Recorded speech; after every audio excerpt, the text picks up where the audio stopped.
Essa suposta dureza dos fatos, né? Os fatos estão lá e são o que são, né?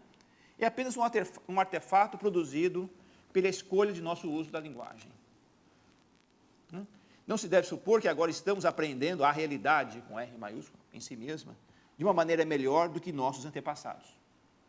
Então, também não se pode falar de uma aproximação da verdade, né? Estamos agora cada vez mais próximos da verdade, de uma apreensão melhor da né? Algumas ferramentas são mais eficazes do que outras para certos propósitos. Isso sim, podemos reconhecer de uma forma comparativa.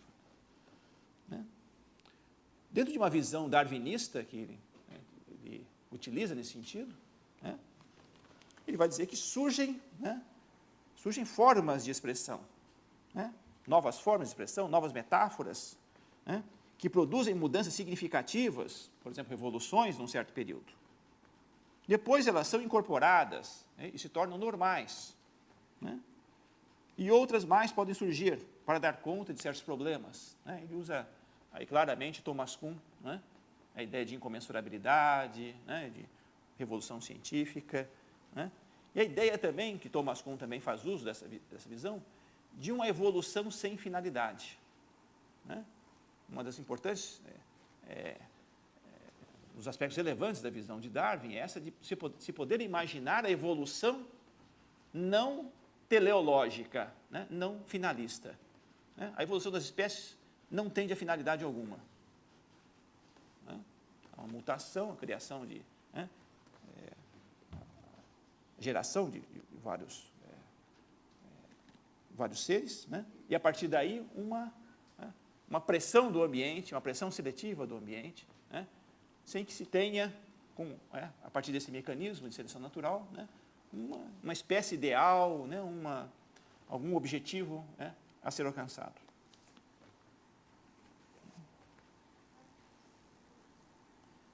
Nessa crítica, né?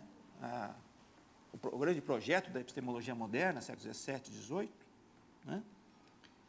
Ele vai analisar exatamente um dos aspectos importantes da crítica, essa distinção entre, né, o que é dado, né, como se tem na visão kantiana também, o que é dado, e o que é dado seria contingente, né, depende daquilo que é dado, né, e o que é adicionado pela mente àquilo que é dado, né, que está completamente dentro da mente, controlado pela mente, determinado pela mente. Né? Essa ideia, então, de que a mente trabalha sobre conteúdos, né? Produzindo representações, pensamentos, juízos, né? Que espelham de uma outra maneira, melhor ou pior, a realidade. Né? Ele reconhece, então, né, nas críticas, a distinção analítico-sintético, né? Em dois dogmas de empirismo de Quine, né? E nessa crítica de Sellers também, né? No caso de Sellers, chamado o mito do dado, né? Essa ideia de que haveria um dado, né? Bruto, né? A partir do qual o esquema, né? Se sobreporia a ele. Né? Todos eles, de certo modo, né? Evocam o mesmo argumento, diz Hort, e tem um efeito libertador. Né? O conhecimento passa a ser visto mais como uma questão de conversação, né, e práticas sociais, do que como uma tentativa de representar o mundo tal como ele é, de espelhar o mundo. Explicar a racionalidade e a autoridade epistêmica através das práticas sociais, e não o contrário. Né? Nós vamos tentar explicar o que é ser racional, né? As práticas epistêmicas que seriam adequadas, mediante a prática social, e não o contrário. A isso Hort chama de behaviorismo epistemológico, né? Que é encontrado em Dewey, em Wittgenstein e outros. Né? Ou seja, não se admite uma forma de legitimação epistêmica que transcenda a prática. Não há restrições ao conhecimento, exceto aquelas da própria conversação. Né? E nisso, Hort discorda, por exemplo, do objetivismo de Putnam, né? E se aproxima de uma visão mais historicista, né? e naturalista. Cabe examinar, segundo Hort, como nós realmente usamos as palavras, né? Modificamos nossas crenças, avaliamos nossas teorias, conduzimos nossa pesquisa. Né? O que podemos fazer, diz Hort, é descrever o modo como se desenvolvem nossas crenças e concepções, né? No estilo, em grande parte, de Thomas Kuhn, né? Mostrando que há períodos normais, né, em que se reconhece uma certa comensurabilidade dentro de uma determinada tradição de resolução de problemas. Há períodos anormais, extraordinários, com crises, incomensurabilidade, criação de novos paradigmas, né, novas técnicas, né, novos vocabulários, né, para usar a expressão do Hort, né. Ao contrário dos empiristas que entendem, né, que a experiência tem papel central no conhecimento, né, Hort propõe que as práticas sociais é que desempenham esse papel, né, dentro do que se entende por conhecimento. Dos filósofos analíticos que levariam, né, que estariam dentro dessa causa pragmatista que ele está defendendo, né, um outro filósofo importante é Donald Davidson, né, que realmente traz uma das principais contribuições a essa visão de Hort, né. Vou citar aqui apenas um artigo, que é bastante relevante, chamado sobre a própria ideia, sobre a ideia mesma de um esquema conceitual, On the Very Idea of Conceptual Scheme, de 1974. Né. Davidson questionará o dualismo, né, que é uma questão central para Hort, o dualismo esquema-conteúdo, e a tese do relativismo conceitual.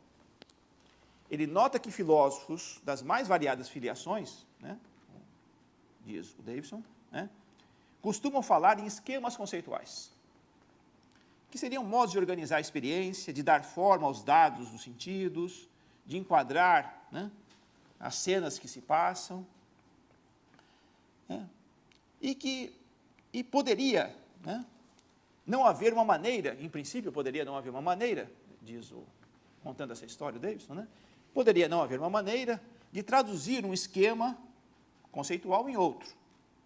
Por exemplo, poderia acontecer de as crenças, desejos, esperanças e os conhecimentos característicos de uma pessoa, isso aí poderia não ter contrapartes verdadeiras no que subscreve outra pessoa, naquele que subscreve um outro esquema conceitual. Para quem subscreve outro esquema conceitual. Dentro desse discurso, fala-se que a realidade é relativa ao esquema, e o que conta como real em um esquema pode não ser em outro. Davidson vai questionar essas teses todas, né? Ele pergunta, mas é possível conceituar o mundo de maneiras tão radicalmente diferentes? É possível haver duas linguagens que não admitissem tradução entre si? Nenhuma tradução entre si? De modo que parte significativa das sentenças de uma linguagem não pudesse ser traduzida na outra linguagem? Em sua argumentação, Davidson procura mostrar que não pode haver uma falha total de tradução entre duas linguagens. Assim, diz Davidson, não poderíamos estar na posição de julgar que os outros têm conceitos e crenças radicalmente diferentes dos nossos. Toda a compreensão da linguagem do outro pressupõe uma interpretação radical, que exclui essas possibilidades. Uma importante consequência dessa crítica, né, é do relativismo conceitual, né, é a tese, contrária, inclusive, ao ceticismo radical, de que é impossível que todas as nossas crenças acerca do mundo, né, sejam falsas. É impossível que a maioria de nossas crenças, né, acerca do mundo sejam falsas. Para interpretar, é impossível que todas elas sejam falsas, isso sim, né? É impossível, ou seja, a maioria das nossas crenças deve ser verdadeira. É impossível que todas elas sejam falsas. Para interpretar, diz Davidson, é preciso ter crenças. E é preciso que nossas crenças concordem em grande parte com as crenças, né, dos outros, né? aqueles que admitem uma outra linguagem. A maioria das nossas crenças, diz Davidson, deve ser verdadeira. Né? E a maioria das crenças dos outros também. A crença, diz Davidson, é, em sua própria natureza, verídica. Posso argumentar que algumas de minhas crenças são verdadeiras e que algumas de suas crenças são falsas. Né? Mas desde que a maioria de nossas crenças, né, concorde plenamente. Ou seja, é uma crítica a um ceticismo radical, né, que poderia, né, tomar, né, todas as nossas crenças, ou a grande maioria de nossas crenças, como falsas. Isso não é possível. Para que uma linguagem seja vista como uma linguagem compreensiva, né, que pudéssemos compreender como uma linguagem, não como um conjunto de ruídos, né, deve ser, para que essa tradução se torne possível, né, é preciso que a maior parte de nossas crenças seja compartilhada. Né? Então, isso leva a uma crítica ao ceticismo radical e também um relativismo cognitivo radical. Aqui é uma passagem também na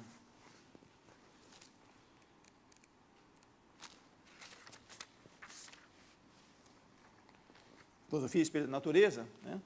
Passagem que, citando o próprio Davidson, né? Ao desistir da dependência do conceito de uma realidade por interpretar, algo exterior a todos os esquemas, né, e à ciência, não renunciamos à noção de verdade objetiva. Antes, pelo contrário. Dado o dogma de um dualismo esquema-conteúdo, esquema-realidade, obtemos a relatividade conceitual e a verdade relativa a um esquema. Sem esse dogma, esse tipo de relatividade vai por borda fora. É evidente que a verdade das frases continua a ser relativa à linguagem, mas essa é tão objetiva quanto possível. Ao desistir do dualismo esquema-mundo, não desistimos do mundo, mas restabelecemos o contato não mediatizado com os objetos familiares, cujas bizarrias tornam as nossas frases e opiniões verdadeiras ou falsas.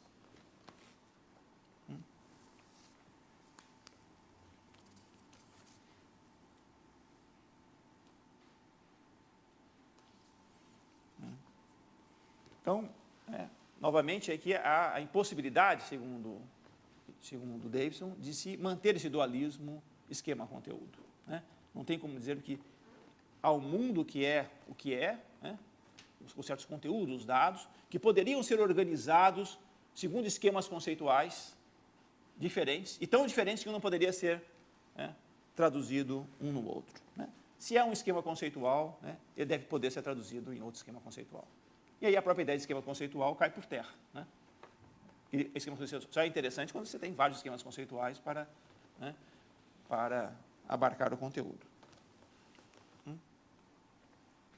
Um outro elemento importante de Hort nessa construção, nessa elaboração de uma visão e destruição de outra, né, é a noção de verdade do modo como ele a entende. Né? Isso, em grande parte, ele se apoia em Quine. Né? Conforme diz Quine, a abordagem decitacional da verdade não define o predicado verdadeiro, né? Não no sentido estrito de definição, mas ela nos diz o que é para qualquer sentença ser verdadeira. E ela diz isso em termos tão claros para nós quanto a própria sentença em questão. Compreendemos o que é para a sentença a neve é branca ser verdadeira, né? O que é tão claramente quanto compreendemos o que é para a neve ser branca. Né? Ou seja, a sentença, entre aspas, a neve é branca é verdadeira, essa sentença é verdadeira, sem somente ser a neve é branca. Essa ideia, então, de que eu poderia eliminar as aspas e o predicado verdadeiro. Né? A sentença, entre aspas, a neve é branca é verdadeira, né? Sem somente ser a neve é branca. Então, onde aparece o predicado é verdadeiro, atribuído a uma sentença, eu posso eliminar a sentença a neve é branca é verdadeira e colocar em seu lugar simplesmente a neve é branca. Né? Então, um predicado que pode ser eliminado sem perdas. Né? Daí esse nome minimalista, deflacionista, decitacional, né? Não são equivalentes, mas estão ligados a essa mesma questão. Segundo Hort, né, esse é mais um aspecto importante dessa visão, é eliminar esse predicado verdadeiro. Né? Essa própria questão, então, se cabe buscar a verdade, né? Essa questão não se coloca mais dessa forma. Né? Importante também, segundo Hort, é distinguir verdadeiro de justificado, que é uma crítica que ele faz aos pragmatistas clássicos, que faziam uma associação muito estreita entre verdade e justificação. Ser verdadeiro, diz Hort, não é ser justificado. Embora, né, nós supomos que P é verdadeira quando P se mostra justificada. Né? Então, uma coisa é dizer, a proposição P é verdadeira, né, não existe que ela seja justificada para ser verdadeira. Mas aquilo que eu suponho que é verdadeiro, aí sim eu preciso ter uma justificação para supor que é verdadeiro. Né? Mas supor que P é verdadeiro, simplesmente supor que P. Né? Supor que é verdadeira a frase, a neve é branca, é supor que a neve seja branca. Essa é a minha suposição de que a frase, que a proposição é verdadeira, necessita de uma justificação. Mas a própria verdade não é definida em termos de justificação. Né? Nessa expressão, a sentença, a neve é branca, é verdadeira, se e somente se a neve é branca, a noção de justificação não está presente. Né?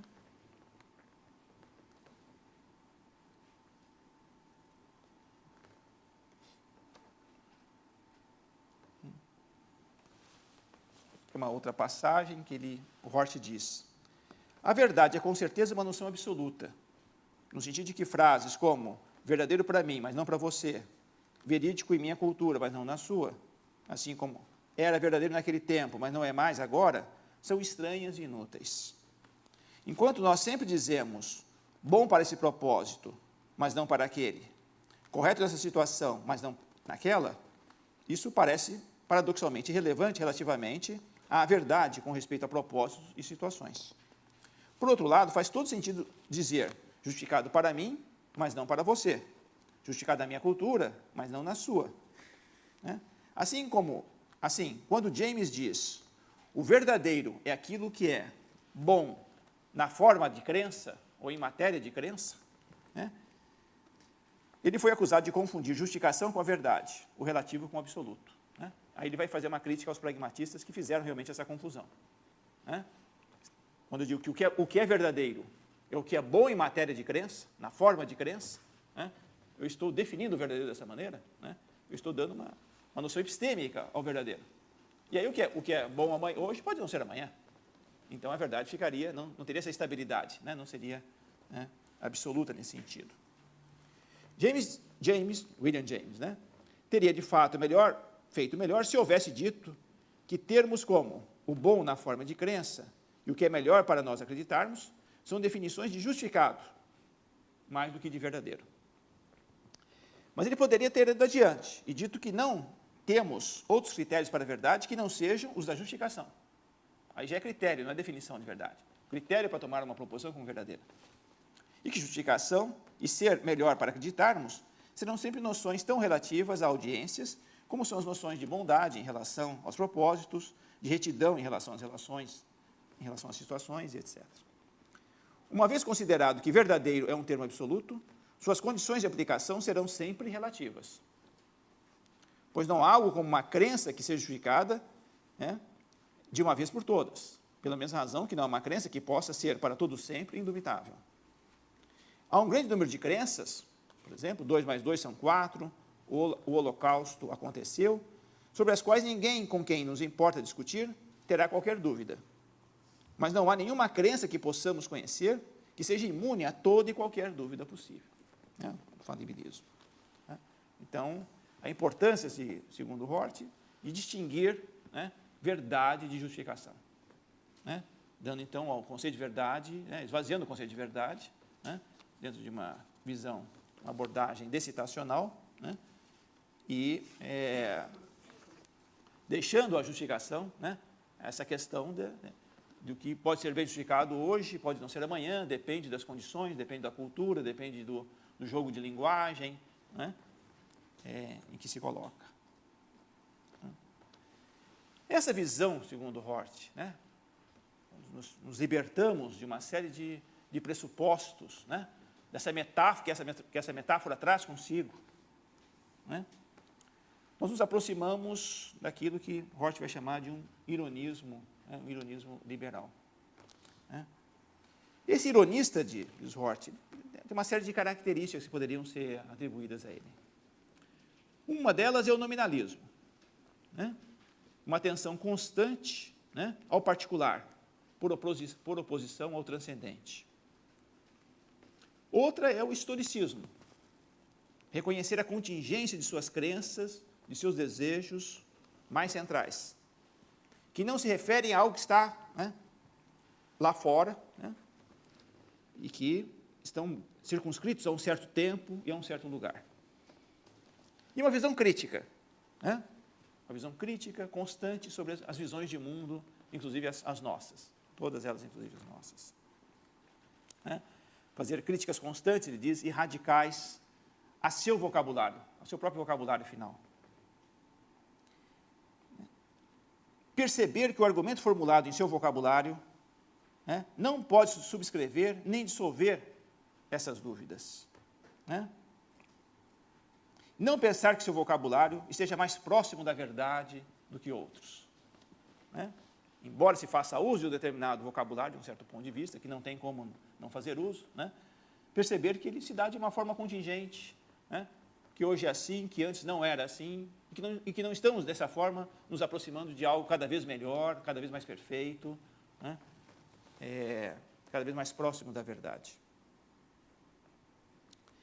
Isso, segundo Hort, não leva a um relativismo radical.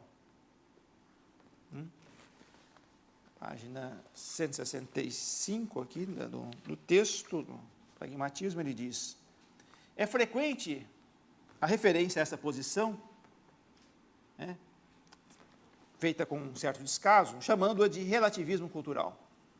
Mas não se trata de uma posição relativista, né? Esse relativismo quer dizer que qualquer perspectiva moral é tão boa como qualquer outra. Creio firmemente que nossa perspectiva moral é muito melhor que outra perspectiva moral concorrente, mesmo havendo muitas pessoas que jamais conseguiremos converter para o nosso lado. Uma coisa é dizer falsamente que não há nada a escolher entre nós e os nazistas. Outra coisa é dizer corretamente que não há um terreno neutro e comum, no qual um filósofo nazista e eu possamos nos encontrar e discutir nossas diferenças. Ao olho desse nazista, eu sempre parecerei estar fugindo da discussão das questões centrais, argumentando em círculos. Aos meus olhos, ele parecerá estar fazendo a mesma coisa.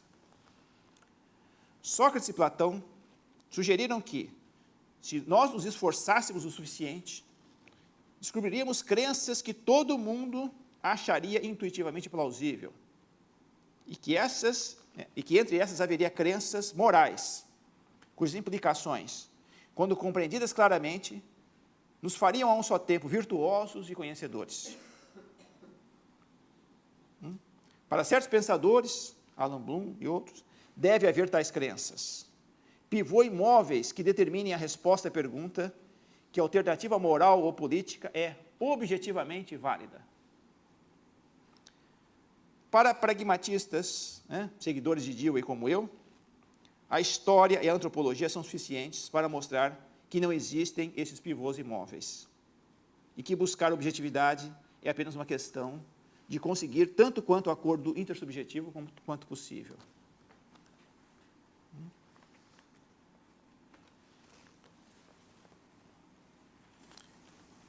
Dentro ainda da discussão sobre o relativismo, né, pode dizer que quando se dá preferência a um certo esquema evidencial, né, a partir de um outro esquema dominante, você passa a julgar os esquemas entre si, tal escolha racional não pressupõe que esse meta-esquema maior represente uma visão objetiva ou correta em todo tempo e lugar que permita justificar de modo absoluto. Quando ocorre de abandonarmos a ciência normal anterior, na linguagem de Kuhn, de transcendermos nossa própria tradição de pesquisa, não somos levados a um ponto arquimediano, fora do tempo e do espaço, que define absolutamente o que deva ser racional, visto que a própria racionalidade científica, ou racionalidade em geral, pode transformar-se no processo evolutivo.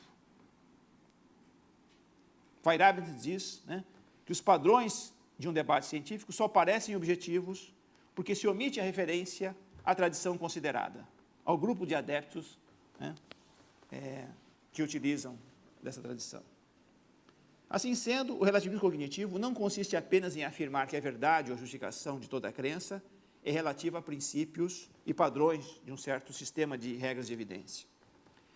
Trata-se ainda de recusar a suposição de um sistema absoluto, neutro, independente e universal, em relação ao qual toda a crença possa ser julgada.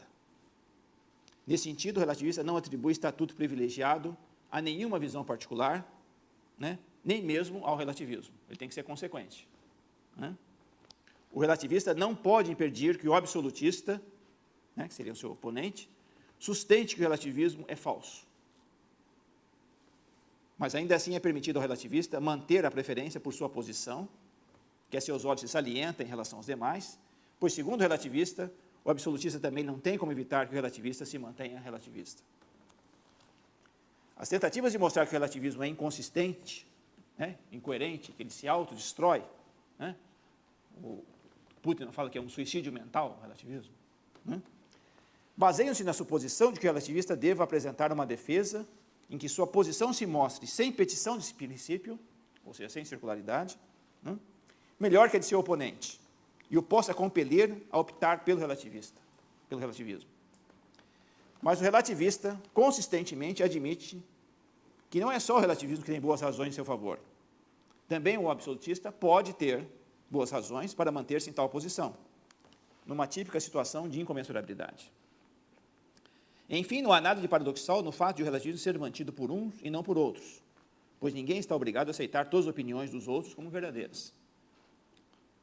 Por exemplo, um relativista poderia acreditar que a Terra gira em torno de si mesma e que é falso que esteja fixa, ao mesmo tempo em que está ciente de que alguém acredita que ela se mantenha fixa.